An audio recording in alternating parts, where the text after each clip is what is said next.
जब कोई पूछता है विनाश के लिए, विनाश तो अभी इनका रिहर्सल्स चल रहा है, जब लास्ट में 5 तत्व एक साथ अपना शो दिखाएंगे उसको हम महाविनाश कहेंगे, राइट? अभी इसके बीच में भी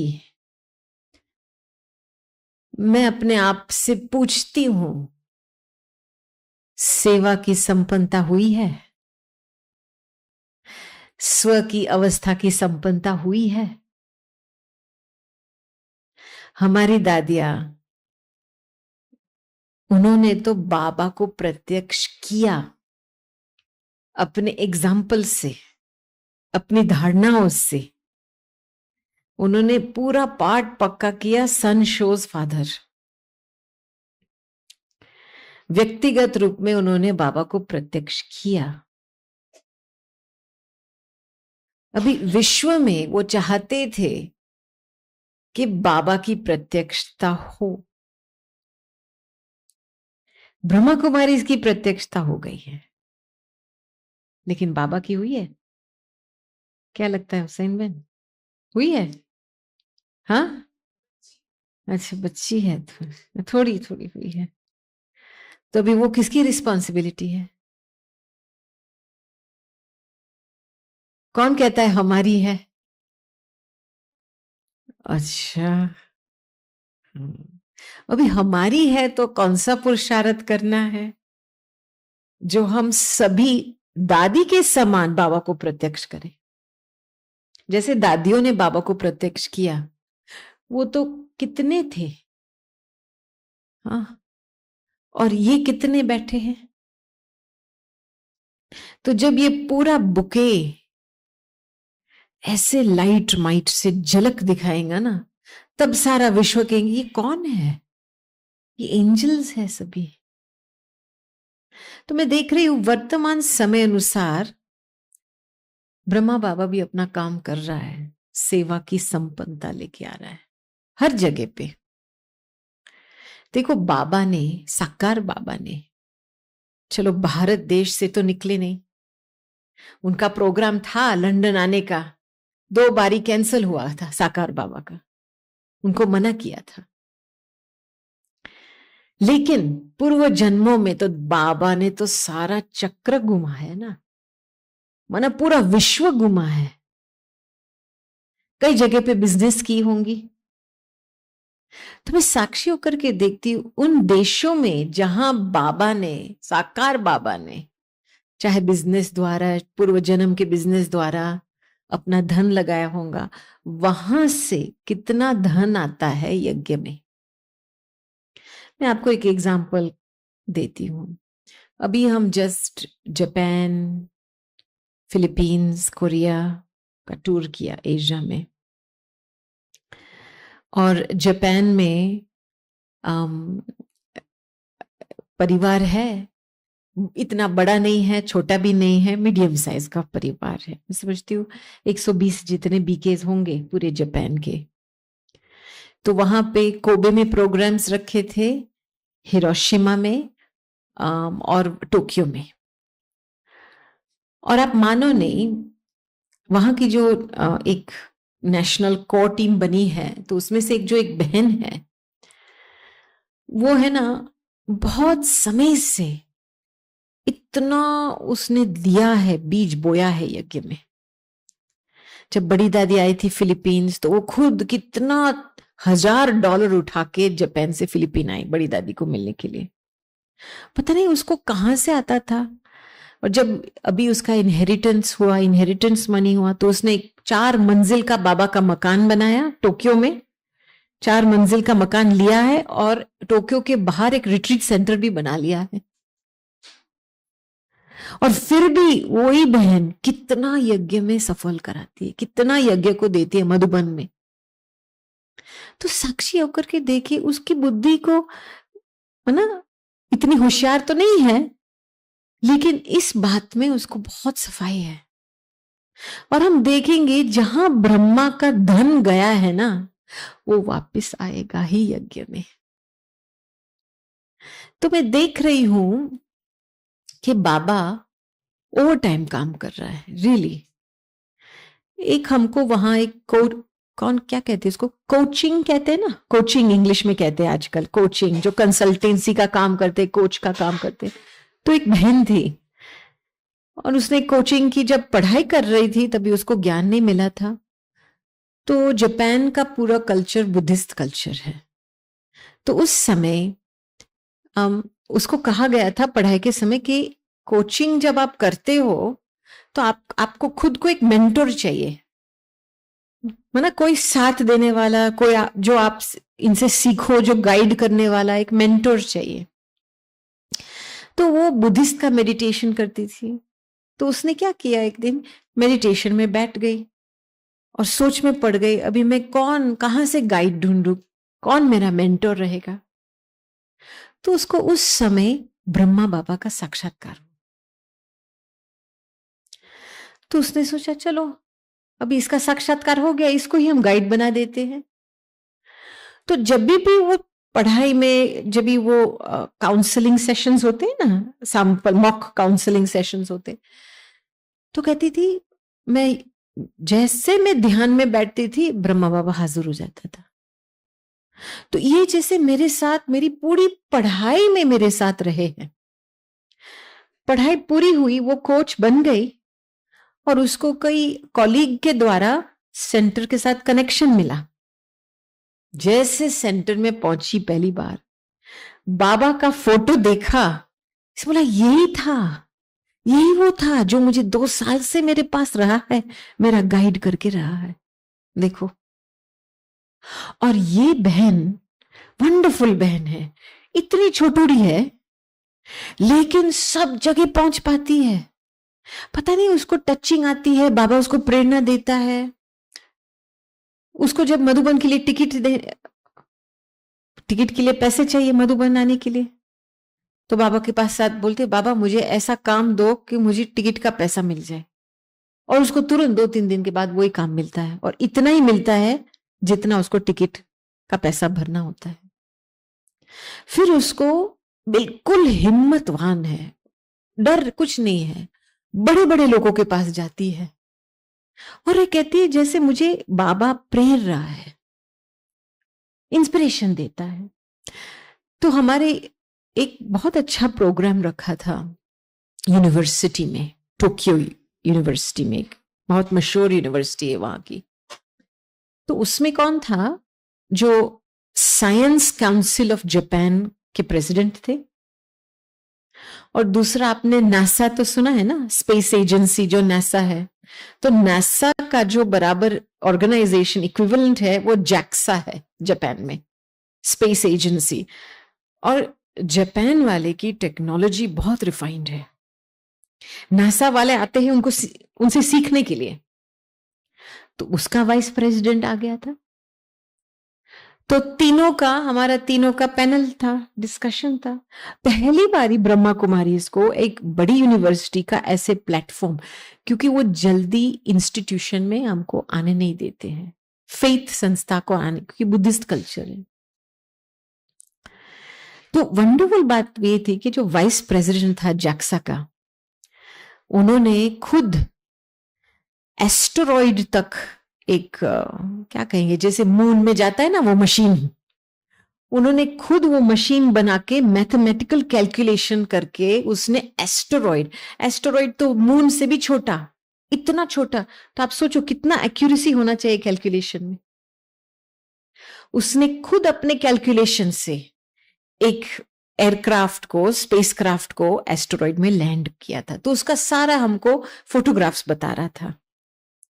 तो उसने लास्ट में ये बात बताई कि देखो मैं इतना स्पिरिचुअल तो नहीं हूं, लेकिन मुझे इतनी रियलाइजेशन आई है स्पेस में वर्क करने का कि आप देखो ये स्पेसक्राफ्ट के जो पिक्चर्स हैं, जितना वो इस अर्थ और धरती से दूर जाते हैं, इतनी आपको पूरी अर्थ की खूबसूरता दिखाई देती है कि कितना एक खूबसूरत डायमंड जैसा लगता है, कितना ब्यूटीफुल है। यहां बैठ के तो आपको थोड़ी सी ब्यूटी दिखाई देंगी, शहर में जाएंगे तो बिल्कुल ब्यूटी नहीं दिखाई देगी, कंक्रीट जंगल दिखाई देगा। लेकिन वो कह रहा है मुझे ये पता चला कि आप कुछ चीज से जितना दूर जाएंगे उतना अंदर से एक नेचुरल प्यार और अप्रिसिएशन पैदा होगा उस चीज के लिए, उस चीज की वैल्यू आप महसूस करेंगे। तभी उसने डायरेक्ट बोला इंग्लिश में कि मेरे हिसाब से और मेरे रियलाइजेशन से मुझे लगता है कि जब हमारी डिटैचमेंट सही होती है तो हमारा प्यार भी सही होता है। देखो, और हम हिंदी में क्या कहते हैं, बाबा क्या कहते हैं, न्यारा जितना न्यारा रहेंगे उतना प्यारा बनेंगे। अभी आप देखो, ये भाई अपने फिजिक्स के हिसाब से, स्पेस वर्क के हिसाब से, उसको इतना रियलाइजेशन आ गया है, और हमारे परिवार में अभी मेरापन चल रहा है। सच में मैं देख रही हूँ क्या कौन करा रहा है इनको, क्या टचिंग हो रहा है। और इतना यंग भाई है, शायद इसकी उम्र 45 है, और वाइस प्रेसिडेंट ऑफ जैक्सा है। तो मैं साक्षी होकर के देख रही हूं कि देखो कोई इनको प्रेरणा दे रहा है, ये कार्य संपन्न करना है। अभी आपको क्या लगता है, भारत का कुंभकर्ण जगह है? नहीं, आप लोग मुझे बताओ क्या लगा है आपको? इतनी सारी मेहनत करके नहीं जगह है क्या? आप लोग कितनी मेहनत करते हो? यू श्योर नहीं जगह है? आंख खोल के बंद कर रहे हैं। अच्छा, तो आवाज कहां से आएगा?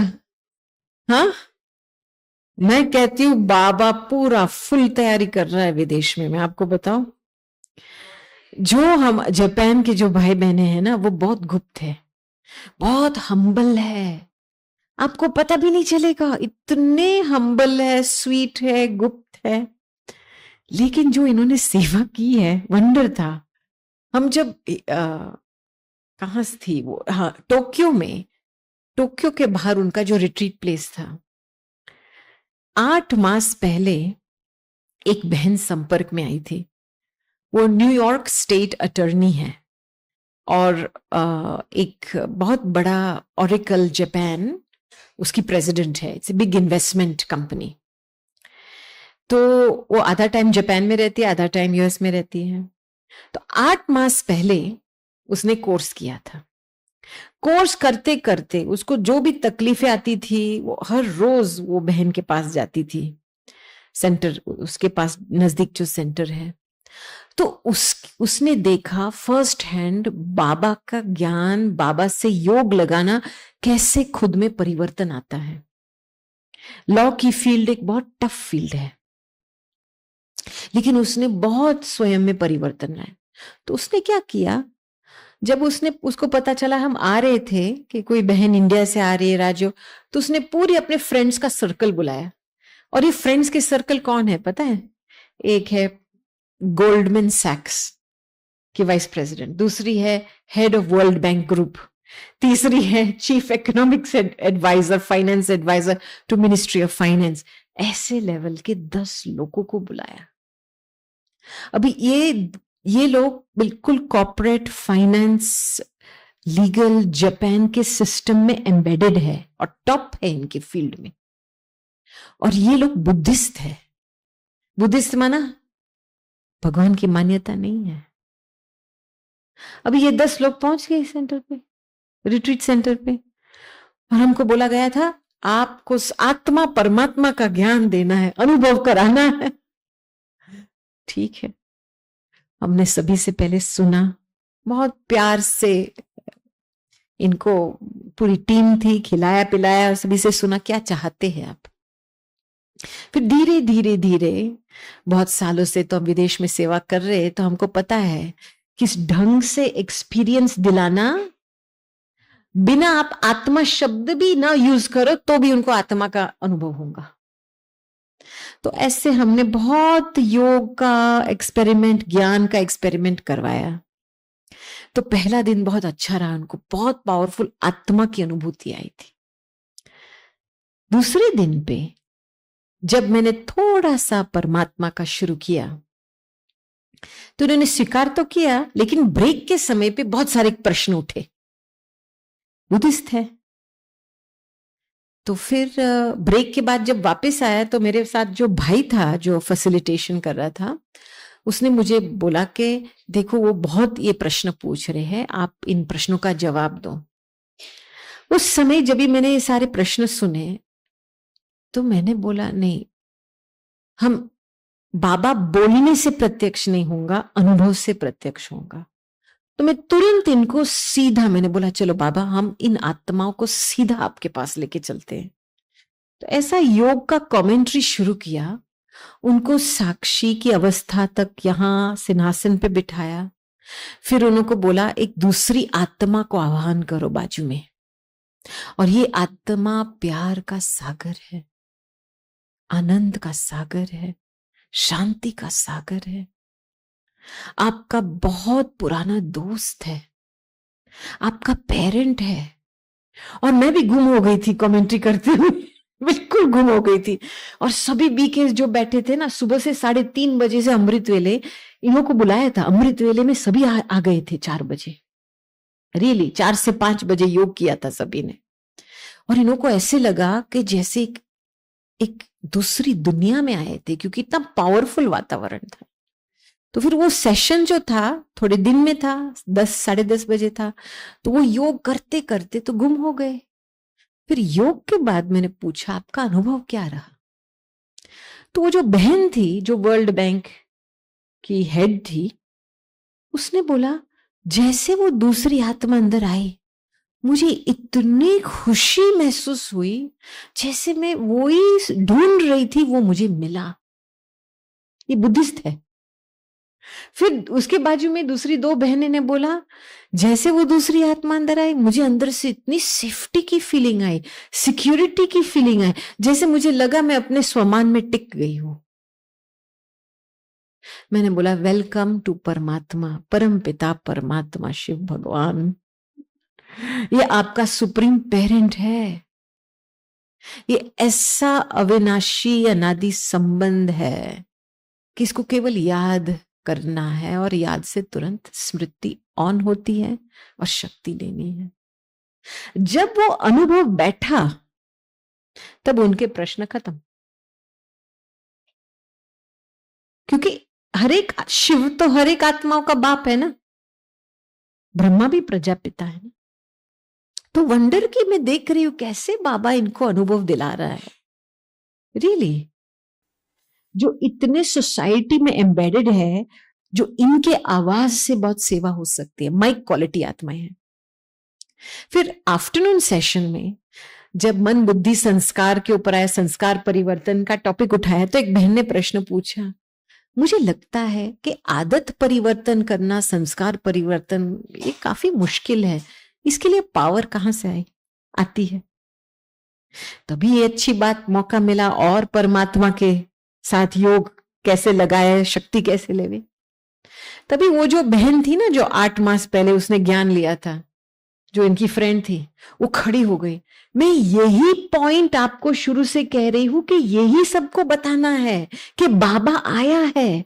सभी के सामने बाबा शब्द यूज किया उसने, और ये लोग तो बाबा शब्द समझे नहीं, लेकिन इतने नशे से बाबा बोल रही थी कि बाबा के बिना अब परिवर्तन हो ही नहीं सकते हैं। इतना पता नहीं कोई 5 मिनट कोई प्रवेश हुआ होगा उसमें। बाबा बाबा बोलती रही, मैंने उसको शांत किया और फिर समझाया बाबा कौन है। लेकिन मैं देखती रही कि जो एक व्यक्ति का विश्वास और निश्चय कैसे दूसरों को प्रेरणा देती है भगवान के नजदीक लेके आने। ये शब्दों की बात नहीं है, ये संबंध की ताकत और संबंध की विश्वास की बात है। आपका अटल विश्वास है शिव में, तो आप 1 सेकंड को आत्मा परमात्मा के साथ जोड़ सकते हैं। लेकिन आपका पूरा संपूर्ण विश्वास नहीं है, तो आप दिमाग चलाएंगे और शब्द चलाएंगे और एनालिसिस पैरालिसिस में जाएंगे, और वो बेचारा सामने वाला मूंझ जाएगा और ही प्रश्न पूछता रहेगा। तो अभी इस बात में हमको बहुत पक्का मजबूत बनना है कि संपूर्ण विश्वास क्या है। सर्व संबंध एक के साथ। पता है ना हमारा नंबर कैसे लगता है? बाबा कहते हैं ना मुरली में, नंबरवार। नंबर कैसे लगता है? कैसे लगता है नंबर? हाँ, देखो बाबा जीरो है, जीरो है ना बाबा। और हम जब बाबा के सामने होते तो हमारा नंबर कौन सा होता है? नहीं, बाबा के सामने वन होता है ना हमारा नंबर। जीरो तो वो है, हम वन हो गए ना। अभी हम कोई और व्यक्ति को बीच में घुसाएंगे तो हमारा नंबर क्या होगा? दूसरा हुआ ना। फिर और किसी को बिठाएंगे तो हमारा तीसरा हुआ, चौथा हुआ। तो जितने भी आप व्यक्ति को बीच में घुसाएंगे उतना आपका नंबर वार होता जाता है। चाहे आप उस व्यक्ति से इंप्रेस हो, चाहे आप उस व्यक्ति से नफरत करते हो, आपने कोई किसी को बिठाया आप और बाप के बीच में, तो फिर आपका नंबर लग जाता है ना, पीछे से नंबर लग जाता है, क्योंकि बिल्कुल पीछे चले जाते हैं। तो मैं देख रही हूं बाबा, जिसका रियल विश्वास है, बाबा उनसे काम करा लेता है, क्योंकि वो विश्वास से लोग रिस्पॉन्ड देते हैं ना। हाँ, इसमें कुछ है, सुनो इसकी बात सुनो, मानो। अभी फिलीपींस क्रिश्चियन कंट्री है, ठीक है। वहां तो क्रिश्चियनिटी बहुत है, इतने सारे चर्चेस, ननरीज वहां पे है ना। स्पेनिश लोग आए थे, बहुत सालों से स्पेनिश लोग रहे थे, और उन्होंने एक कायदा निकाला था कि हर एक परिवार से कोई लड़की या लड़का एक प्रीस्ट बनेगा या नन बनेगा। तो पूरे फिलीपींस में एक वो बहुत एक महत्वपूर्ण इंपॉर्टेंस समझते हैं कि हमारे फैमिली में से हमारा लड़का प्रीस्ट हुआ है या हमारी बेटी एक नन हुई है, उसको बहुत इंपॉर्टेंस देते, गौरव की बात है ये उनके लिए।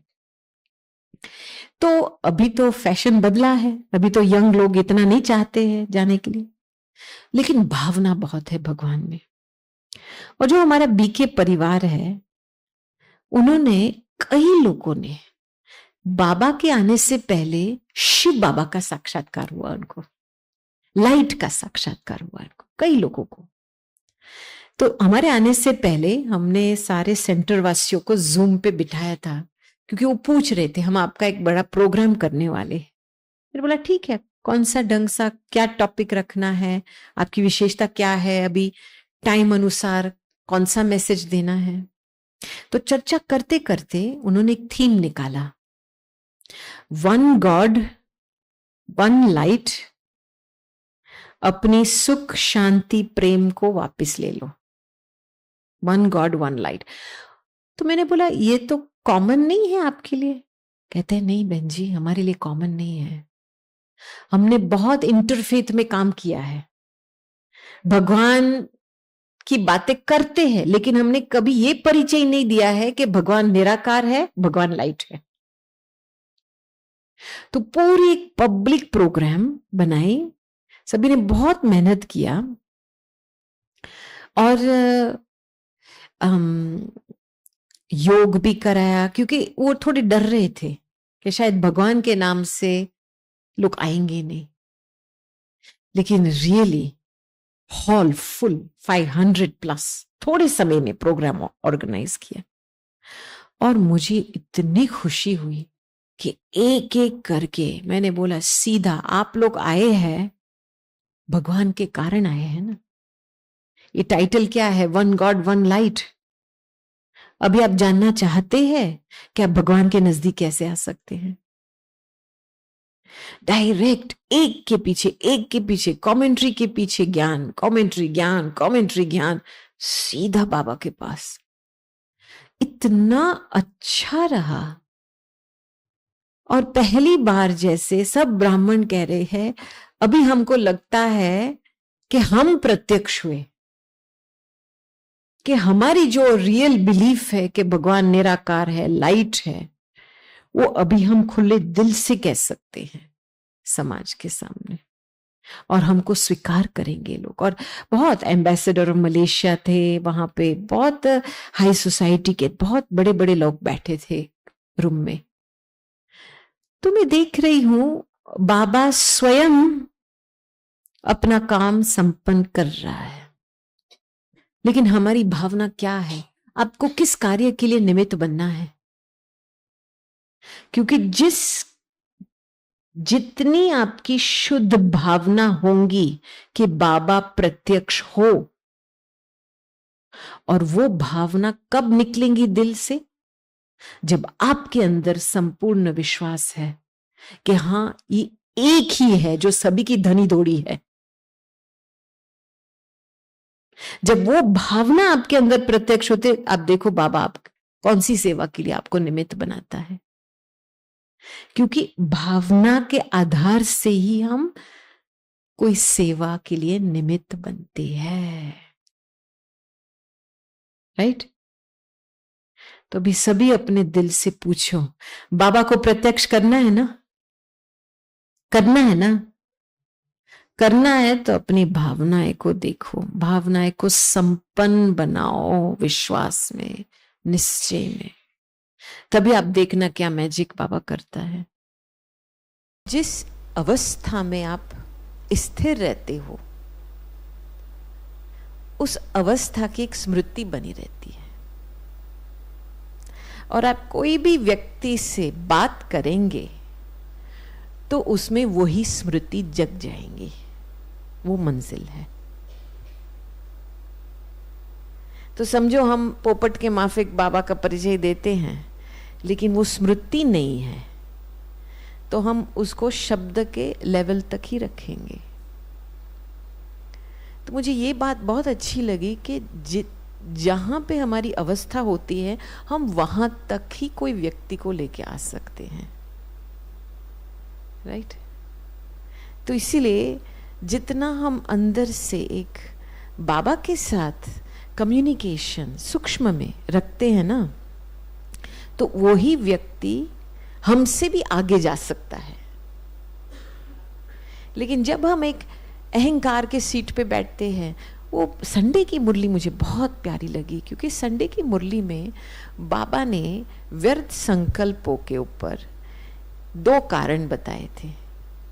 याद है आपको व्यर्थ संकल्प का कारण, जो वर्तमान समय में बहुत इंपॉर्टेंट है? अभिमान और अपमान। तो एक सीट होती है मैं राइट हूं, दूसरी सीट होती है मैं जानता हूं, मैं जानती हूं। तो जब मैं राइट की सीट पे बैठी होती हूं तो मुझे सब कुछ रॉन्ग दिखाई देता है, मुझे कमी दिखाई देती है, कमजोरी दिखाई देती है, क्या कुछ नहीं काम होता है वो दिखाई देता है। लेकिन हम उस समय हमारी परसेप्शन को चैलेंज नहीं करते हैं कि मुझे ये चीज क्यों दिखाई देती है। एक बारी क्या हुआ था, एक देश का परिवार आया था, उसमें थोड़ा संघर्ष हुआ था। तो दीदी और हम, जयंती दीदी और हम बैठे थे उनके साथ, और कुछ इनका सोच विचार मिल भी नहीं रहा था आधे घंटे तक। फिर लास्ट में जयंती दीदी ने बोला चलो हम दादी के पास जावे। जैसे दादी के पास बैठे सभी एकदम शांत, जैसे कुछ हुआ ही नहीं। तो दादी ऐसे मुंह मोड़ के देखती है, कहते देखो गोपी, मैजिक। मैंने बोला ये क्या मैजिक है कि हमारे सामने इनके सोच विचार नहीं मिलते हैं, लेकिन दादी के सामने एकदम शांत, जैसे कुछ हुआ ही नहीं। तो ये एक सूक्ष्म अंदर की एक दृष्टिकोण है, कौन से सीट पे हम बैठे हैं। और मैं जब कुछ किसी के लिए कुछ सोचती हूँ या देखती हूँ ऐसे, तो मैं अपने सीट को चैलेंज करती हूँ, कहाँ से दिखाई दे रहा है, ये कहाँ से सोच आ रहा है। मैं कहूँगी दादी एक स्पिरिचुअल साइंटिस्ट थी इन बातों में। जब भी कोई दादी के सामने आता था लास्ट समय में और अपने कथा कहानी लेके आ रहा था, हर एक की अपनी अपनी कथा कहानी होती है, कोई भी सिचुएशन की, समस्या की, तो दादी का रिस्पॉन्स क्या होता था? ऐसे करती थी, ऐसे करती थी। तो मुझे याद है एक कॉल ऑफ द टाइम में एक भाई था, साउथ अफ्रीका का भाई था, और वो है ना, he was I think chair of inequalities commission. तो उसका पोस्ट काफ़ी बड़ा था। तो दादी रहम कंपैशन की बातें कर रही थी। तो लास्ट में इसने दादी को पूछा कि दादी, हम जिस देश से आते हैं वहाँ पे इनइक्वालिटी बहुत है, सप्रेशन बहुत है, तो क्या हम राइचस एंगर नहीं रख सकते हैं? हम गुस्सा ऐसे कुछ चीज़ को राइट बनाने के लिए हम गुस्सा नहीं रख सकते हैं क्या? तो दादी ने बहुत अच्छा जवाब दिया कि देखो, बीज में जहर होता है तो वृक्ष भी ऐसा जहर वाला फल देगा। उसको उस समय इतना रियलाइजेशन हुआ कि सच में हम शांति के लिए कोशिश कर रहे हैं, रिस्पेक्टफुल सोसाइटी के लिए कोशिश कर रहे हैं, लेकिन हमारा बीज जहर से भरा हुआ है।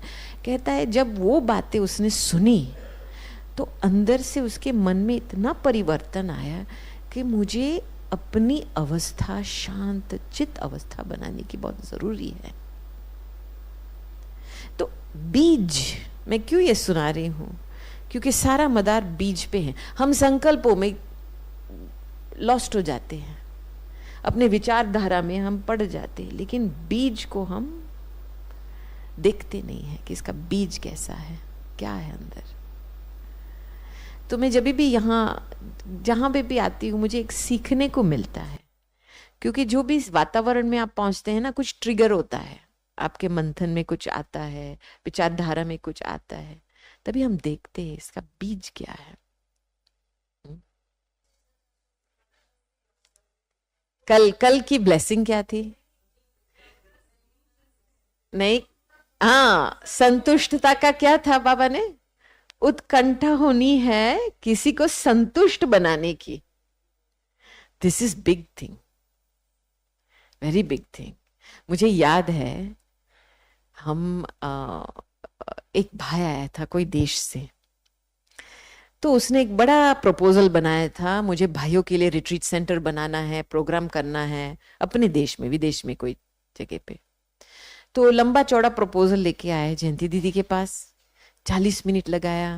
मुझे बाप दादा से मैसेज चाहिए, मुझे दादिया चाहिए उद्घाटन में, मुझे ये चाहिए सहयोग यज्ञ से। तो दीदी तो सुनती रही, और सुनते सुनते फिर दीदी तो डिसीजन नहीं, उस समय क्योंकि दादी बैठे थे, तो फिर दीदी ने बोला ठीक है, मैंने आपकी बात सुन ली, मैं दादी को बताती हूँ, आप इस समय दादी के पास आ जाना।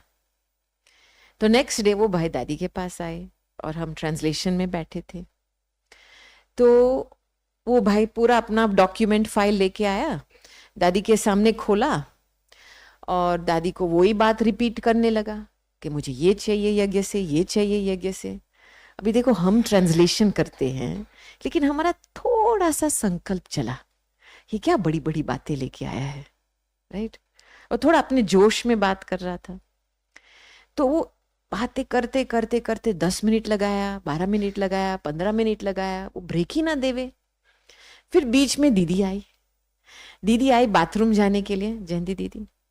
तो देखा ये भाई दादी का टाइम ले रहा है, तो बीच में आकर के मेरे हाथ से माइक लिया, बोला दादी, वो कल मेरे पास बैठा था, बहुत सारी बातें हैं इसमें, मुझे ऐसे लगता नहीं है कि पॉसिबल। तो दादी ने बोला, ऐसे किया, चुप, आप देख नहीं रहे हैं दादी क्या कर रही है? दादी इस आत्मा को संतुष्ट कर रही है। और अब दादी का चेहरा उस समय देखते ना, एकदम जैसे न्यूट्रल, लेकिन लगता था कि दादी बाबा के पास बैठी है।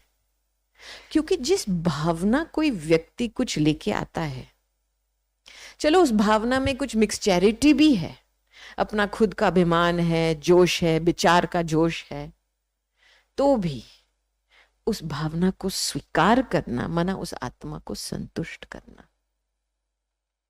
चलो आप उसकी बात मानेंगे भी नहीं, उसकी बात राइट भी नहीं होंगे, नो इश्यू, लेकिन उस समय उस अवस्था में उसकी बात सुनना माना उसकी भावना स्वीकार करना, तब तो वो व्यक्ति संतुष्ट होगा। और वो ऐसे नहीं कि कायम के लिए संतुष्ट होगा लेकिन उस समय जब आपके सामने है, किसी ने मेरी बात सुनी, समझी, मेरी भावना स्वीकार की,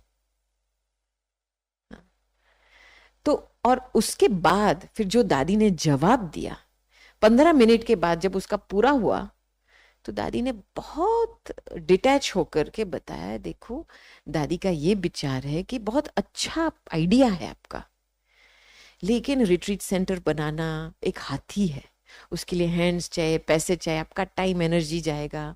तो दादी की ये राय है कि आपने भाइयों की भट्टी का प्रोग्राम बनाया है, तो उस प्रोग्राम लेके आप दूसरे देशों में चक्कर लगाओ, रिट्रीट कराओ, तो और आपकी टाइम एनर्जी बच जाएगा। तो उसने कभी ऐसे सोचा नहीं था, तो उसने भी दादी की बात को स्वीकार किया।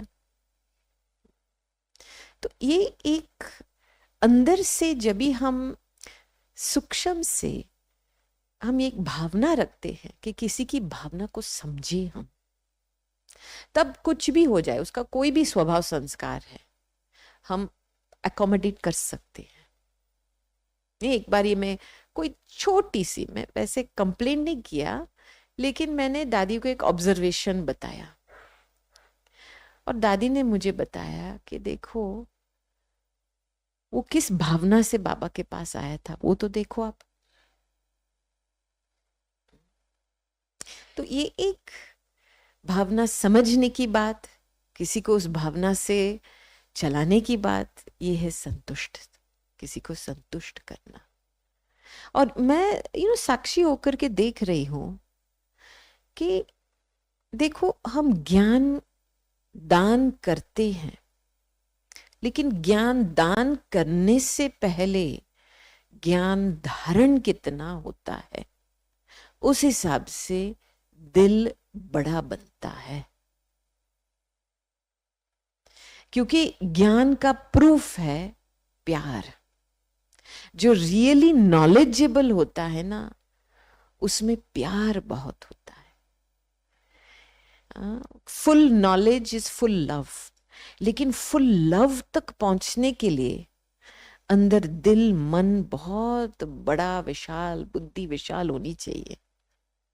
तो जब ज्ञान को कुट कुट करके खुद की वृत्ति को परिवर्तन करते, खुद को निरसंकल्प बनाते हैं ना, समझो आपको किसी की याद आई, ऐसे ही क्यों वो उस व्यक्ति की याद आई, आपको क्यों उस व्यक्ति की याद आई? कौन सा सूक्ष्म में संस्कार चल रहा है जो आपने उस व्यक्ति को आप और बाप के बीच में बिठाया है? चाहे सूक्ष्म क्रिटिसिज्म का संस्कार है, आपने कुछ नोट किया है कि ये चीज की बात अच्छी नहीं है, तो वो व्यक्ति सामने आया और उसी समय उसने जैसे शैडो लगाया, पर एक क्या कहेंगे, एक बादल आया आप और बाप के बीच में। चाहे आपने कुछ व्यक्ति को याद किया उसकी अच्छाई के कारण, तो वो आकर्षण का संस्कार है। तो सूक्ष्म में ये जो मैं कहूंगी, इसका हल्का काम का प्रभाव है। आकर्षण माना काम का विकार, बिल्कुल अंदर से उसका करप्शन हो चुका है। उसको निकालने के लिए ऑल द टाइम एक अलर्टनेस रहनी चाहिए अंदर से, जो हम दादी में बहुत नोट करते थे कि जब कुछ होता था अपने आप को पूछते थे, ये कौन सोच रहा है, ये कहां से आ रहा है। कुछ भी बाहर होता था ना, समझो किसी ने कुछ गलती की, किसी ने कुछ होता था, दादी एकदम शांत होकर के अपने आप को चेकिंग करती थी। एक बार एक भाई आया था दादी के सामने, इतना झूठ बोला उसने, हमको पता था वो झूठ बोल रहा है, हम ट्रांसलेशन कर रहे थे और दादी को भी पता था। जब वो भाई उठ के चला गया, दादी ने कुछ बोला नहीं, उसको केवल एप्पल दिया, टोली दिया, ब्लेसिंग दिया। जब वो भाई उठ करके चला गया, तो मैंने थोड़ा दादी को पूछा, दादी आपको पता है कि वो झूठ बोल रहा था, तो आपने उसको करेक्शन क्यों नहीं दिया?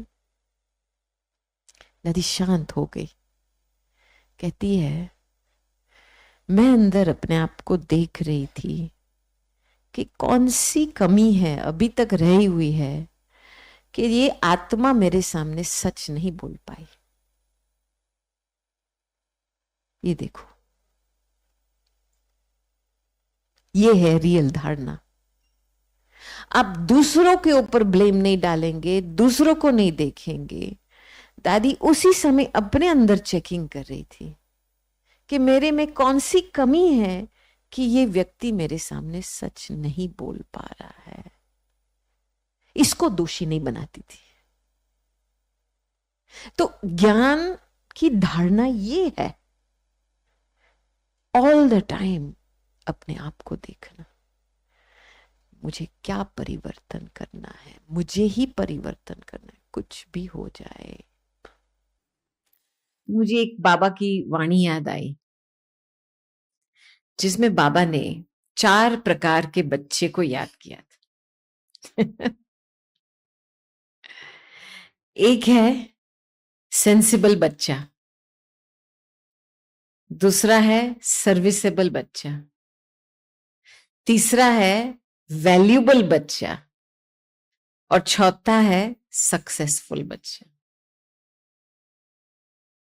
बाबा ने इसकी परिभाषा भी बताई थी।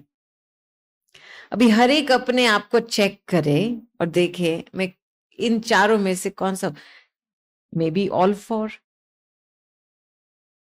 तो सेंसिबल जो बच्चा होता है ज्यादातर उसका प्लेन बुद्धि से प्लान बनता है, एक्यूरेट प्लान बनता है। मुझे बड़ी दादी बहुत याद आती थी इस बात में। एक एक चीज का जो था, चाहे कॉन्फ्रेंस था, चाहे किसी का रहन सहन की तैयारी करनी थी, एक एक डिटेल का वो प्लानिंग करती थी, राइट। तो जो सेंसिबल है वो उस प्लान के आधार से सफलता प्राप्त करता है।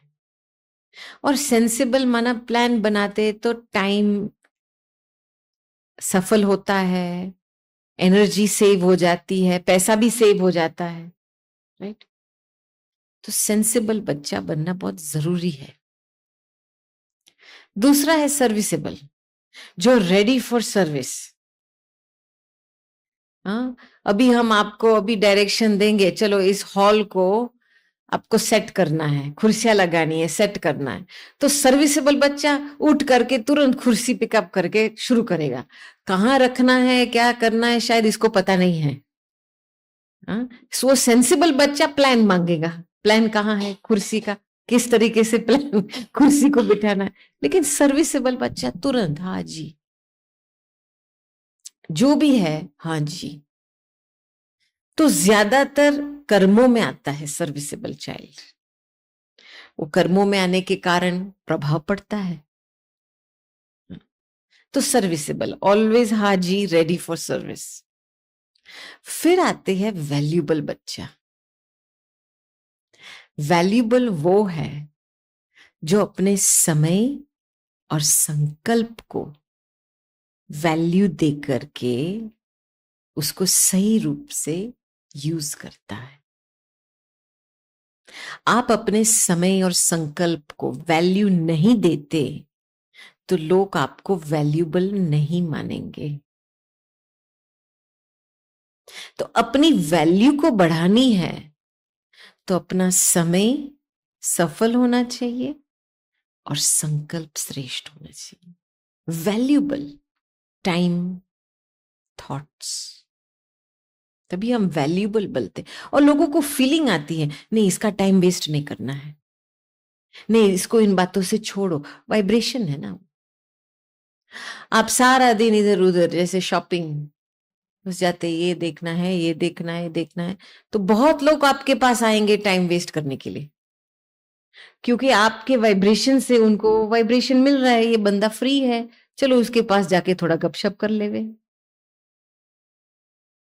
तो वैल्यूबल मीन्स समय और संकल्प हाथ में होना चाहिए। और सक्सेसफुल, इसकी परिभाषा क्या होंगी? कौन सक्सेसफुल होगा?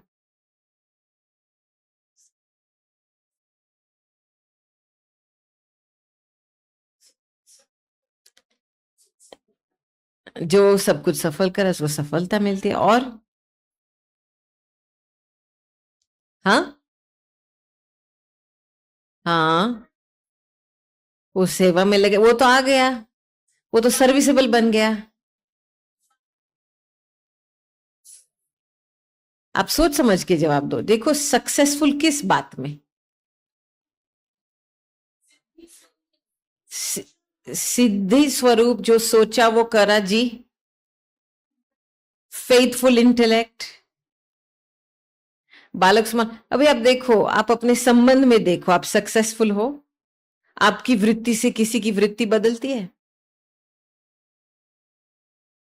तो सक्सेसफुल का आधार है अव्यक्त स्थिति। जितनी हमारी अव्यक्त स्थिति बढ़ती है उतनी हमारी विशेषताएं बढ़ती है, क्योंकि विशेषताएं सारे आत्मा में है। कुछ कार्य करना है, वो स्थिति से हम काम लेंगे तो सक्सेसफुल अवश्य होंगे। देखो, हम जब भी अव्यक्त अवस्था को साइड में रख देते हैं, हम अपने स्वभाव संस्कार के आधार से कुछ कार्य करते हैं। ये मैंने दादी में बहुत देखा। दादी अपनी अव्यक्त अवस्था पे बहुत ध्यान देती थी कि जो भी कार्य हो, चाहे वो पानी का ग्लास पिए, चाहे कमरे का सेटिंग करे, अव्यक्त अवस्था में हो, ऐसे लगे कोई फरिश्ता आकर के कुछ करके गया है। जब भी हम इस पे ध्यान नहीं रखते हैं ना, तो सभी को नजर में क्या आता है? हमारे संस्कार, हमारे स्वभाव। फिर आप जितना भी अच्छा कार्य करेंगे, क्या होगा? लोगों को फरिश्ता महसूस नहीं होगा, लोगों को आपका स्वभाव दिखाई, संस्कार दिखाई देगा और जेलसी पैदा होगी। तो फिर आप उस कार्य में सक्सेसफुल तो नहीं हुए।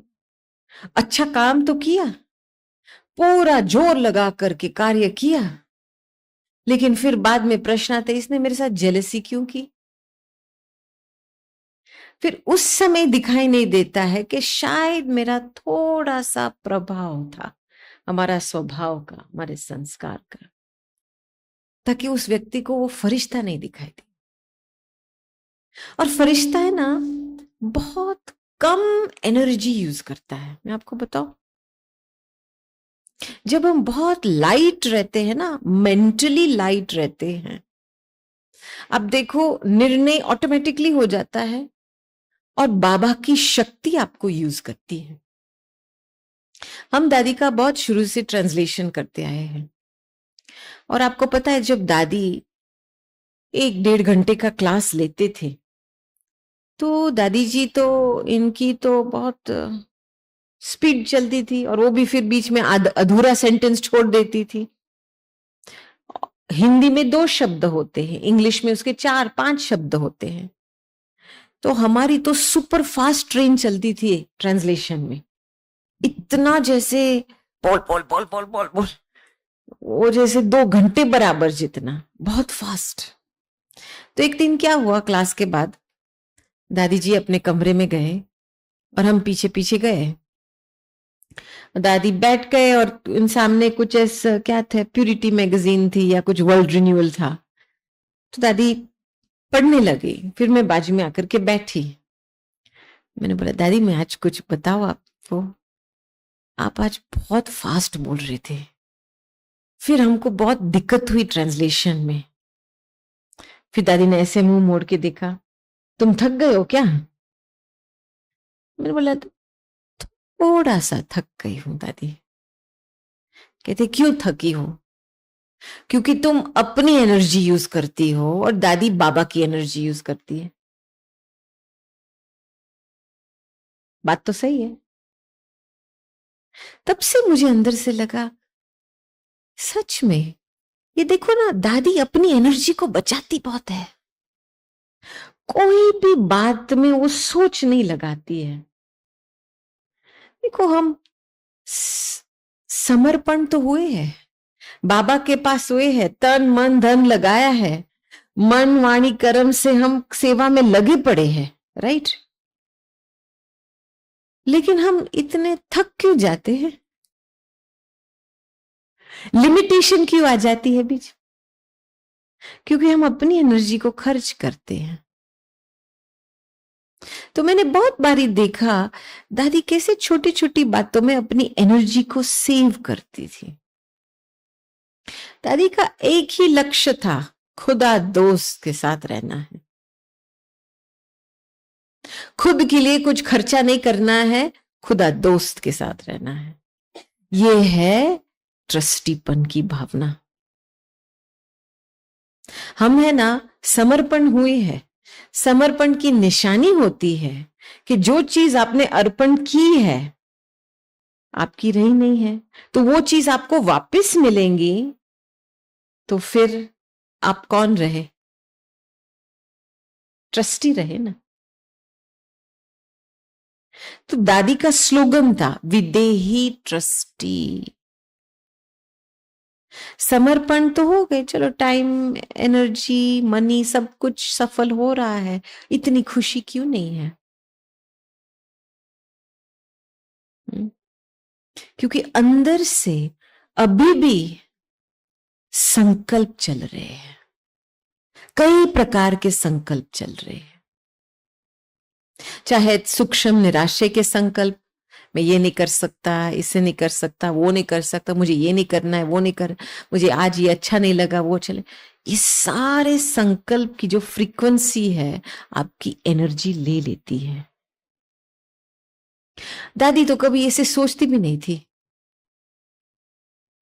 ये तो एक के दूसरे से दूसरे से दूसरे, बाबा बैठा है ना, बाबा करेगा ना, बाबा बैठा है ना, बाबा करेगा। लेकिन दादी की मानसिक अवस्था, दादी की खुद की मंथन जबरदस्त थी। ऐसे नहीं कि जब दादी अकेली थी तो बस इधर उधर देख के वो कुछ पढ़ती रहती थी। एवरी टाइम जब हम दादी के कमरे में आते थे कुछ न कुछ वो पढ़ते रहते थे।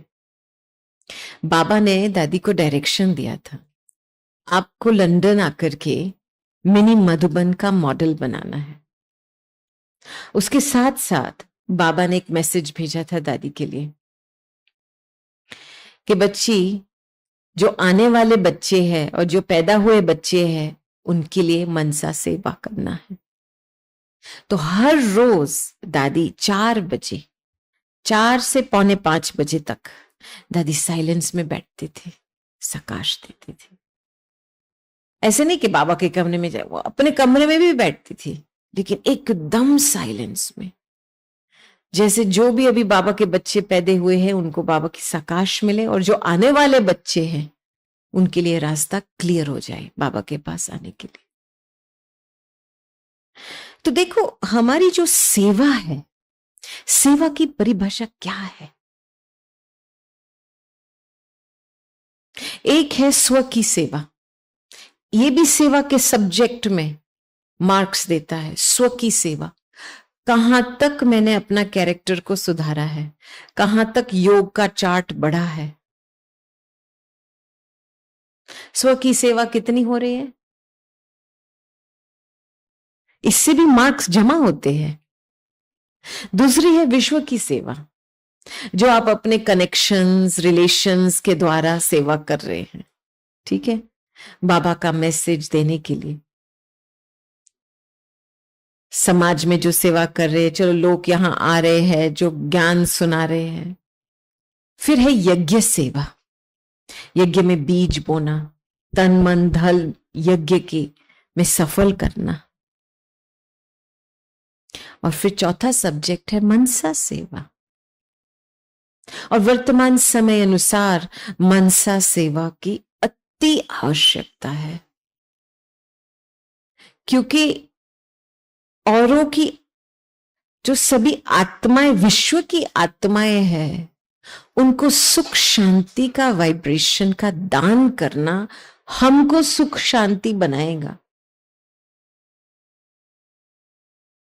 ये बहुत जरूरी है कि आपके वाइब्रेशन से आपकी उपस्थिति बनती है, और आपकी जो प्रेजेंस है ना, वो आपके आगे जाकर के काम करती है। आपने अनुभव किया होगा, दादी जी आए हैं, अभी क्लास में आए ही नहीं है, फिर भी आपको साइलेंस की अनुभूति हो रही है, खुशी की अनुभूति हो रही है। वो है क्या? उनकी प्रेजेंस आगे चल करके काम कर रहे हैं, वातावरण बना रही है। तो एक तरफ से हम कहते हैं, एक तरफ का त्याग है, कहते हैं कि चलो मैं जो करूंगा और भी करेंगे, मैं जो कर्म करूंगी वो और भी देख करके करेंगे, तो सब भाई संभाल के करना है। ठीक है, ये फिर भी मोटा रूप है। दादी जानकी का स्लोगन क्या था कि हमारे संकल्प से वाइब्रेशन बनते, वाइब्रेशन से वातावरण बनता है। तो संकल्प तक ध्यान रखना है, ऐसे नहीं केवल कर्म। तो इसमें दादी ने अपना मन अपने हाथ में रखा, ना अपना मन कोई व्यक्ति को दिया, ना अपने मन बुद्धि को किसी के प्रभाव में आने दिया, कोई भी हो, शांति से। बहुत लोग होते थे दादी को रश करने वाले, प्रेशर करने वाले, पुश करने वाले। दादी की अवस्था उनकी हाथ में थी।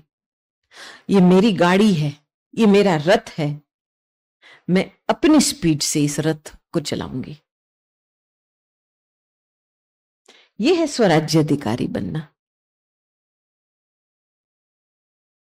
और मैं देख रही थी कि ये स्लो होने की बात नहीं है, ये स्लो फास्ट की बात नहीं है, ये ध्यान की बात है। आपके ध्यान में कुछ कमी है तो आपके सामने जो कार्य है, संबंध है, आप पूरा रीति से उसको निभाएंगे नहीं। उसको जो चाहिए उस समय उसको मिलेगा नहीं, क्योंकि आपके ध्यान में कमी है। उदाहरण के तौर पे एक बारी क्या हुआ, दादी जी ऑक्सफोर्ड आए थे और रिट्रीट हो रही थी बड़े हॉल में। तो दादी जी अपने कमरे में थे, किसी को मिल रहे थे, और हम आए थे कुछ कारोबार के लिए। तो हमने देखा दादी अंदर खड़े हैं, किसी को मिल रही है, तो मैं बाहर खड़ी रही। फिर जो बहन रिट्रीट चलाने वाली थी वो ऐसे जल्दी जल्दी जल्दी जल्दी दौड़ के आई, सीधा अंदर घुसी। और उसने देखा मैं बाहर खड़ी हूं, फिर भी अंदर जाके फिर बोलने लगी, दादी चलो चलना है, रिट्रीट सेशन शुरू होना है। दादी ने बोला अच्छा दादी आती है, आप जाओ, मुझे अभी 2 काम पूरे करने हैं, इससे बात करनी है, और गोपी तुम बाहर खड़ी हो, तुम अंदर आओ। माना दादी ड्रामा के वफादारी बहुत थी। जिस ऑर्डर में ड्रामा दादी को बातें देती थी, उस ऑर्डर में दादी हैंडल करती थी। ऐसे नहीं कि इस बहन के प्रभाव में आकर के चलो रश रश, अच्छा तुमको बाद में मैं मिलती हूं। 1.5 मिनट का ही काम था। मैं आई दादी के सामने, मैंने चिट्ठी पढ़ी, दादी एकदम योग युक्त अवस्था में रह करके सुनी, जवाब दिया, काम खत्म, वो चल लगी। तो ध्यान माना एक योग युक्त अवस्था बनी रही सेवा के फील्ड पे। काम कराने वाले वो है, टचिंग देने वाले वो है, करावनहार वो है। लेकिन जब हमारा ध्यान का फंक्शन टिकता नहीं है ना, आप देखो ना, आप 2 सेकंड बैठेंगे सीट पे, फिर इधर उधर, कोई अंदर कमरे में आया, आंखें गई, ध्यान गया, मोबाइल फोन गया, ध्यान गया, तो सारा टाइम ध्यान कट हो जाता है। उसके वजह से तो हम सीट पे नहीं बैठ सकते हैं, सोमान की सीट पे नहीं बैठ सकते। अभी आप सोमान की सीट में नहीं बैठेंगे तो निरंतर याद कैसे रहेंगे? तो ऐसा पुरुषार्थ करना है जो एक हमारी एनर्जी सेव होती है, दूसरा हम अपनी अवस्था को किसी के हाथ में ना देवे। कुछ भी हो जाए, मेरी अवस्था मेरी प्रॉपर्टी है, ये मेरी हाथ में होनी चाहिए। देखो, ब्राह्मण जीवन में बाबा खुदा दोस्त है। इसका मतलब क्या है कि जो भी दिल की बातें हैं पहले किसको सुनानी है? खुदा दोस्त को सुनानी है। क्या आप इतना विश्वास नहीं रखते हैं कि ये दोस्त आपकी बातें सुनेगा और आपको हल देगा? इस दोस्त को साइड में रख करके कोई मनुष्य आत्मा का सहारा लिया तो बाबा साक्षी हो जाता है। लेकिन पहले हम बाबा के पास जाते हैं, बाबा अवश्य सुनता है, टचिंग भी आएंगी, आपको पावर भी मिलेगा, लेकिन दिल से वार्तालाप करना है। क्योंकि ये भी एक निरंतर याद की एक विधि है ना। वार्तालाप नहीं है, कम्युनिकेशन नहीं है बाबा के साथ, तो आप कैसे योगी जीवन बना सकते हैं? तो सब कुछ दिमाग में, यहां कॉन्स्टिपेशन होता है, संकल्प भरते रहते, सोच भरते रहते, कॉन्स्टिपेशन होता है, फिर एक दिन आता है बॉम्ब ब्लास्ट होता है, राइट? तो वहां तक नहीं पहुंचना है। जितनी भी छोटी बात है बाबा को बता दो, दिल हल्का करो। एक बारी क्या हुआ, हम वहां रिट्रीट सेंटर में बहुत इंटेंसिव पीरियड था, जिसमें रिट्रीट्स फ्राइडे टू संडे चलते थे, Tuesday to Thursday, Friday to Sunday, इतना लगातार फुल हाउस होता था। और वहां पे तो हमारे पास कोई लेबर सर्वेंट नहीं होता है, आप ही पूजी, आप ही पुजारी, सब कुछ करो, सिक्योरिटी करो, कोर्स करो, खाना पकाओ, क्लीनिंग करो, लॉन्ड्री करनी है, सब कुछ पूरी हमारी टीम ही करती थी। और कितनी की टीम? 22 की टीम। तो आप सोचो, एक एक मिनट दिन में। तो एक दिन क्या हुआ, मुझे है ना ब्रेकफास्ट पूरा हुआ, ब्रेकफास्ट की तैयारी करनी, वो पूरा हो गया, उसको समेट लिया, फिर लंच की तैयारी में 30 मिनट बाकी था। तो मुझे पाँव में बहुत दर्द हो रहा था और मुझे थोड़ा ठीक नहीं लग रहा था, तो मैंने सोचा मैं जाके लेट जाऊं कमरे में। लेकिन मुझे मेरे कमरे में जाकर के मुझे दादी के कमरे से पास होना है, ठीक है? अभी दादी का कमरा से पास होते तो उनका तो दरवाजा खुला रहता है। तो मैंने सोचा मैं जल्दी जल्दी चलूं तो वो मुझे देखे नहीं। मैं कॉरिडोर में ऐसे पास हुई, उसका कमरा का दरवाजा खुला था, वो कोई ग्रुप को मिल रही थी, कोई सिंधी ग्रुप था। तो मैंने ऐसे मुंह नीचे करके मैं गई, और जैसे मैं कॉरिडोर के एंड पे पहुंची और मैंने दरवाजे पे हाथ लगाया खोलने के लिए, तो मैंने सुने, गोपी इधर आओ। गए हमारा रेस्ट टाइम गया। यू टर्न लगा के वापस आई कमरे में आई।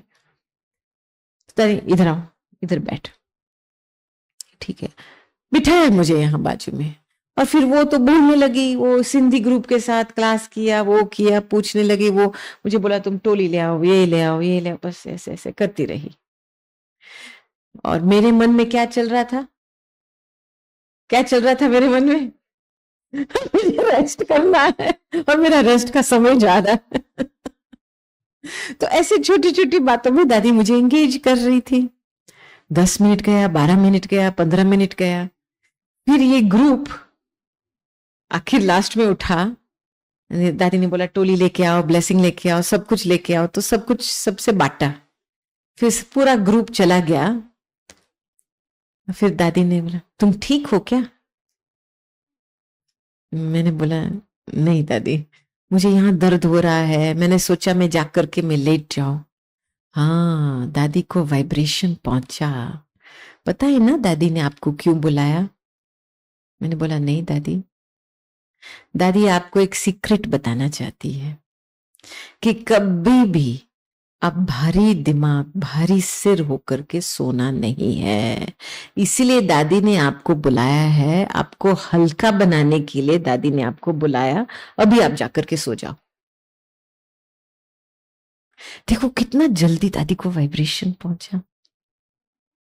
लेकिन दादी ने रिस्पॉन्स दिया, ऐसे नहीं कि मुझे छोड़ दिया, मैं बिजी हूं, मैं इस ग्रुप के साथ हूं, बाद में देखूंगी। मुझे वंडर की बात ये लगी कि ये क्यों अष्टरत्न है विश्व के राजा? क्यों? क्योंकि एक एक आत्मा की अवस्था का कंसर्न है उसको कुछ भी ध्यान में आता है तुरंत इसके ऊपर एक्शन लेती है। ऐसे नहीं उस चीज को छोड़ देती है। दादी को कभी भी काम चलाओ पसंद नहीं आता था। आपके ध्यान में कुछ चीज आई है तो उस चीज को कंप्लीट करके रहना है। अभी आप सोचिए, इतनी छोटी बात में दादी ख्याल रखे, इसको कहेंगे एक ईश्वर के साथ एक सच्चा संबंध। ये सोचने से आप नहीं कर पाएंगे।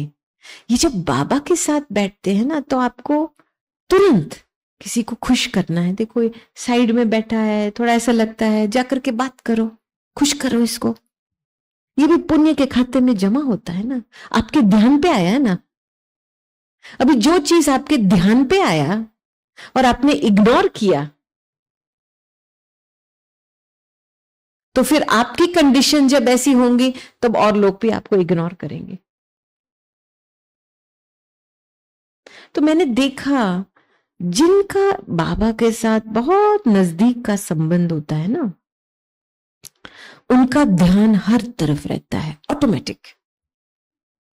छोटी सी बात से बड़ी सी बात। ये दादी का हमारा पद का ख्याल बहुत था। हमको इतना अपना पद का ख्याल नहीं था जितना दादी का हमारा पद का ख्याल था।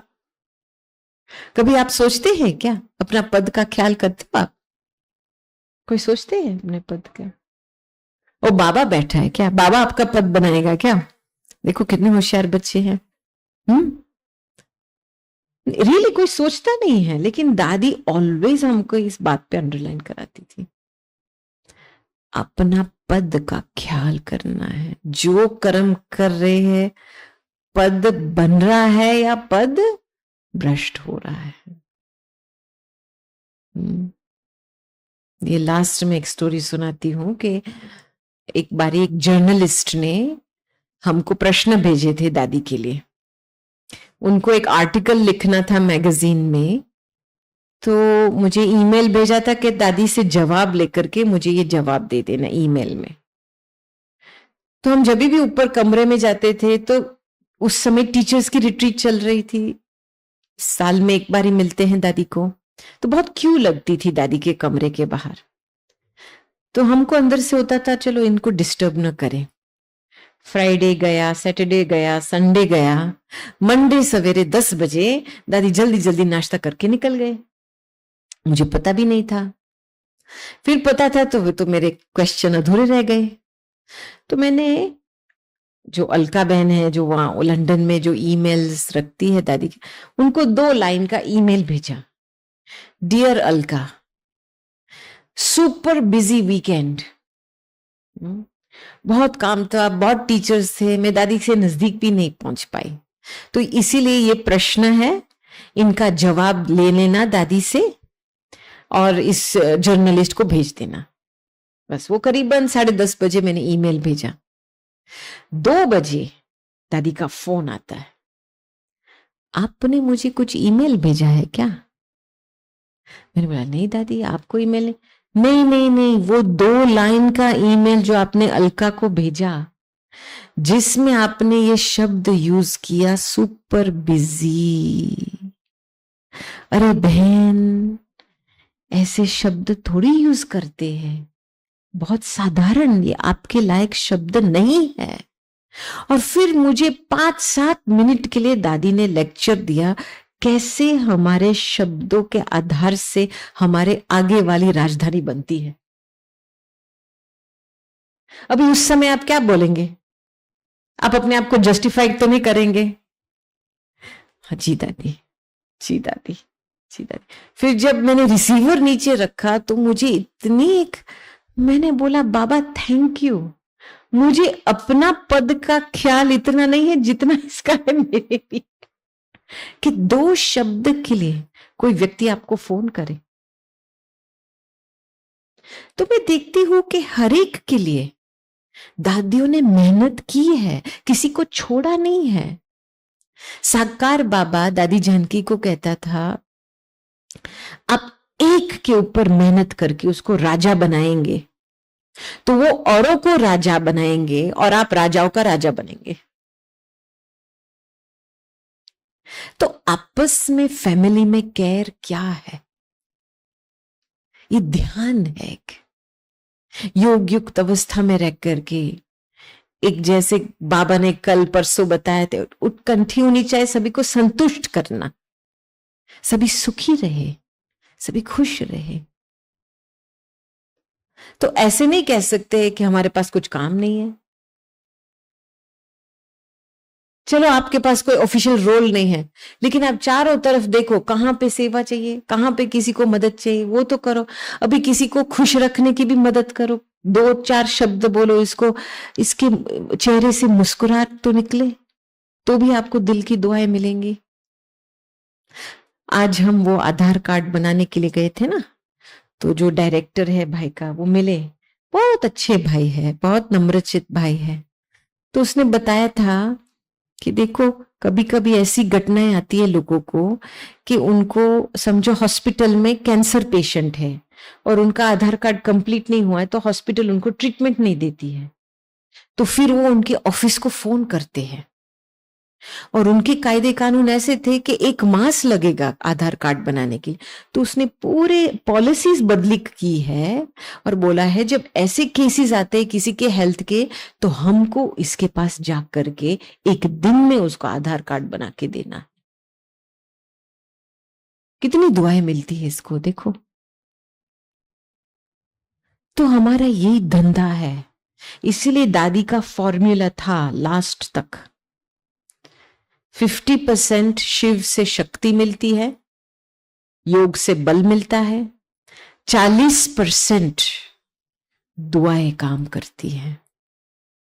जो आपने सभी से दुआएं प्राप्त किया है वो काम करती है, और 10% दवा काम करती है।